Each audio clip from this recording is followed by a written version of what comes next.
Hola chicos, ¿cómo les va? Bueno, el tema del video de hoy es ángulos entre paralelas o ángulos determinados por dos rectas y una transversal. Lo pueden encontrar con cualquiera de los dos nombres.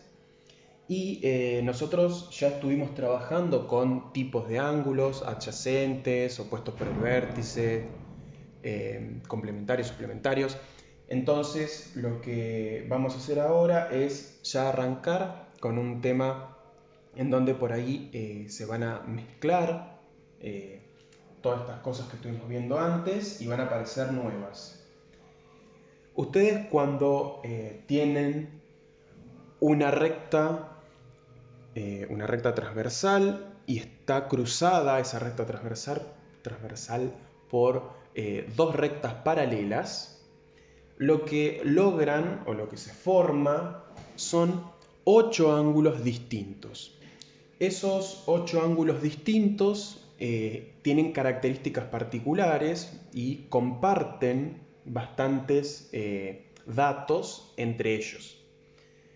Vamos a ir determinando cada uno de ellos y van a entender a qué hacen referencia esos ángulos y cómo se llaman. Lo primero que hay que tener en cuenta es que cuando uno tiene un gráfico de este estilo, lo que va a pasar es que esas rectas paralelas que uno tiene genera como dos sectores.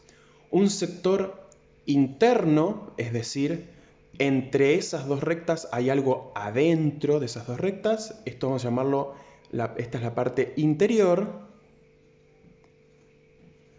Y obviamente lo que está por fuera de esas rectas va a ser la parte exterior.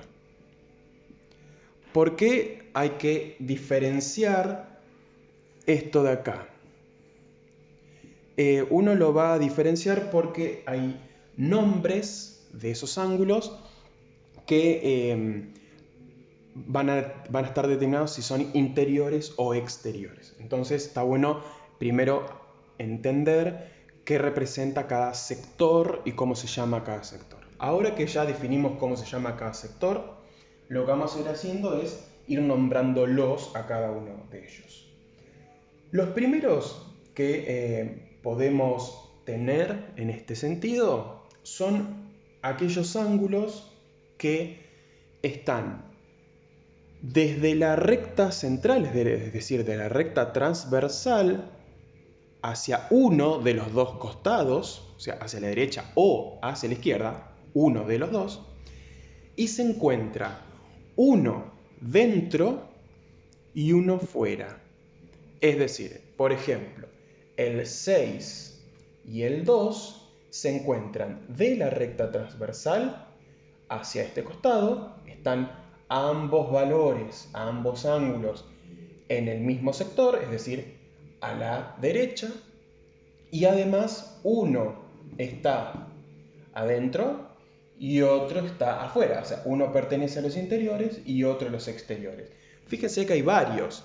El 6 con el 2, estos dos forman parte del mismo grupo. También podría decir el 3 y el 7, porque estos dos valores de acá están del mismo lado, uno adentro y uno afuera. Podría ser el 4 y el 8. El 4 y el 8 son de aquel costado, los dos están en el mismo lugar, o sea, a la izquierda, y uno está dentro y otro está afuera.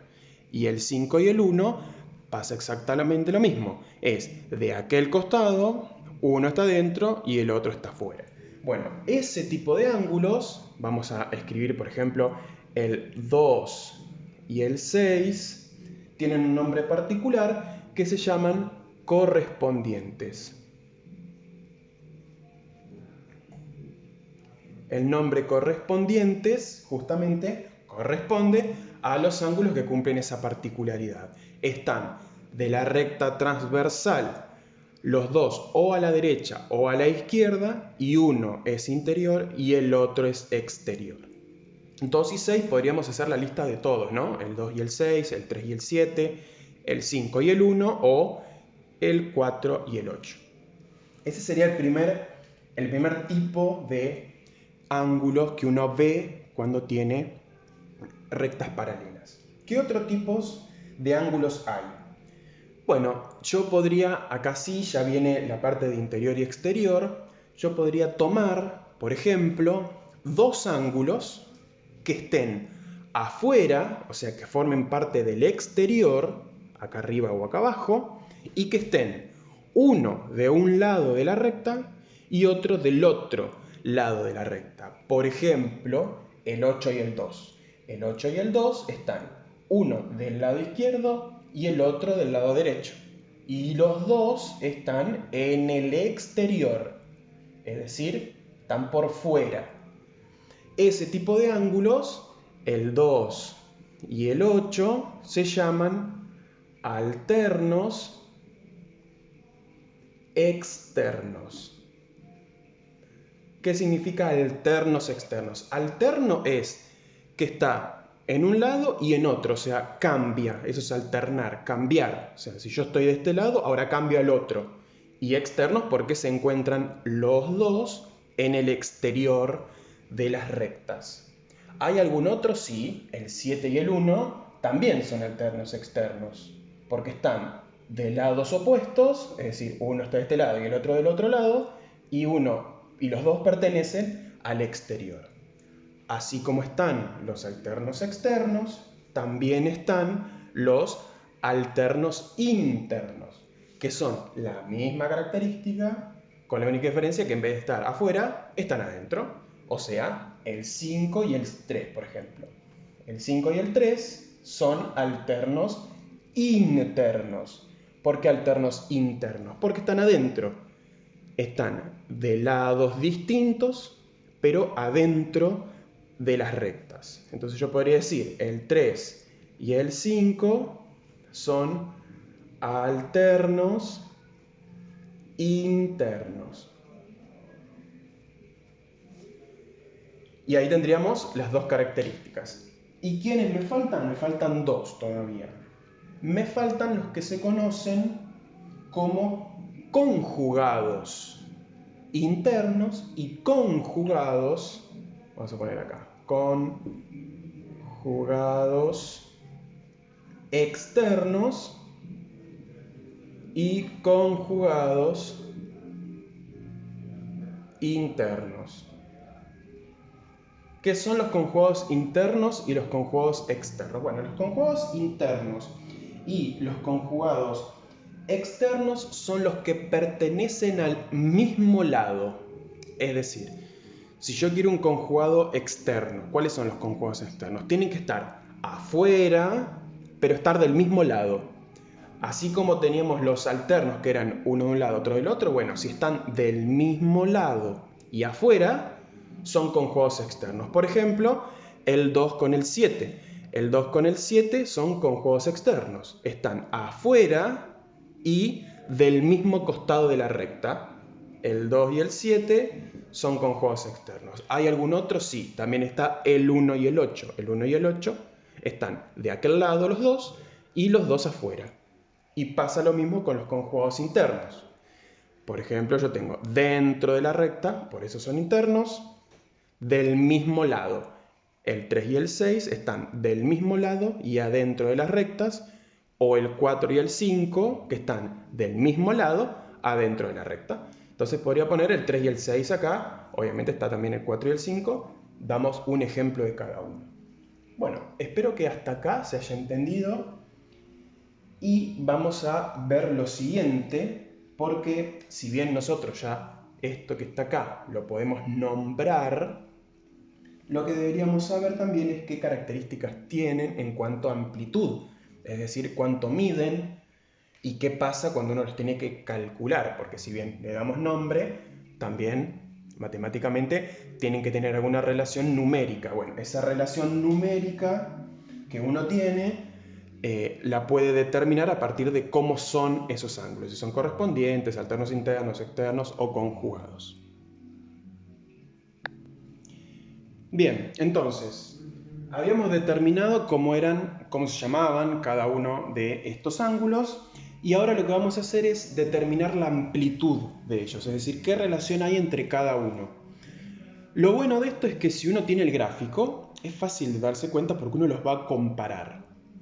Por ejemplo, los correspondientes dijimos que era el 2 y el 6, si uno los mira, fíjense que el dibujo, ya a mí mirándolo me dice cómo son el 2 y el 6. Fíjense que están, como son agudos los dos, ¿estamos? Y si yo los miro bien, me doy cuenta que son idénticos, son el mismo ángulo, esto que esto, están del mismo lado, arriba, son los dos agudos, o sea, son exactamente iguales. Bueno, la característica de los ángulos correspondientes es que son iguales. Siempre que tenga ángulos correspondientes, esos ángulos van a ser iguales, van a medir lo mismo. Por ejemplo, si yo sé que el ángulo 2 mide 65 grados, yo puedo saber que 6 también mide 65 grados porque son iguales. O sea, no tengo que hacer ninguna cuenta. Ya con saber que son correspondientes, sé que son iguales, así que si yo conozco uno, conozco el otro. Ahora, ¿qué pasa con los alternos externos? Y si yo tengo el 2 y el 8, o sea, este ángulo y este ángulo. Fíjense que yo tengo este ángulo, el 2, que habíamos dicho que era agudo, estaba acá arriba, y este de acá abajo. Miren una cosa, si yo esto de acá lo giro y voy a parar acá abajo. Si yo este ángulo lo giro y voy a parar acá abajo, es exactamente igual. O sea, es el mismo ángulo con la única diferencia que lo estoy girando y lo estoy corriendo acá abajo. Mide exactamente lo mismo. Lo que pasa con los alternos externos también es que son iguales. O sea, sabiendo uno, conozco el otro. ¿Y qué pasará con los alternos internos? Exactamente lo mismo. 3 y 5. Fíjense, en este caso tengo un ángulo obtuso, pues ya me pasé de los 90. Bueno, ese ángulo de acá, si yo lo giro, lo traigo para acá abajo, es exactamente igual también en cuanto a los alternos externos. Entonces puedo decir que son iguales. Ahora, ¿qué pasa con los conjugados externos? Con 2 y con 7. Bueno, ahí ya me doy cuenta que no cuadra eso. No son iguales, seguro. O sea, este es agudo y este es obtuso. Ya me da la pauta de que son iguales, segurísimo. Ahora, ¿pero qué son? ¿O qué característica tiene? Bueno, ¿qué característica tiene? Nosotros habíamos dicho que este 2 es igual a este 6. Por lo tanto, esto mide lo mismo que esto. Si este mide lo mismo que este 2 yo lo puedo traer acá abajo y es lo mismo. Y yo tendría el 2 ahora acá abajo y el 7 junto.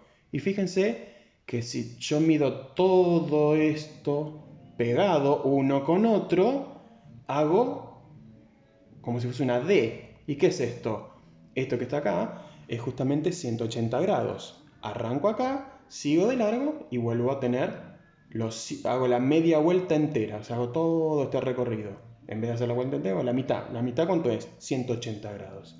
Los conjugados externos suman 180 grados. Siempre.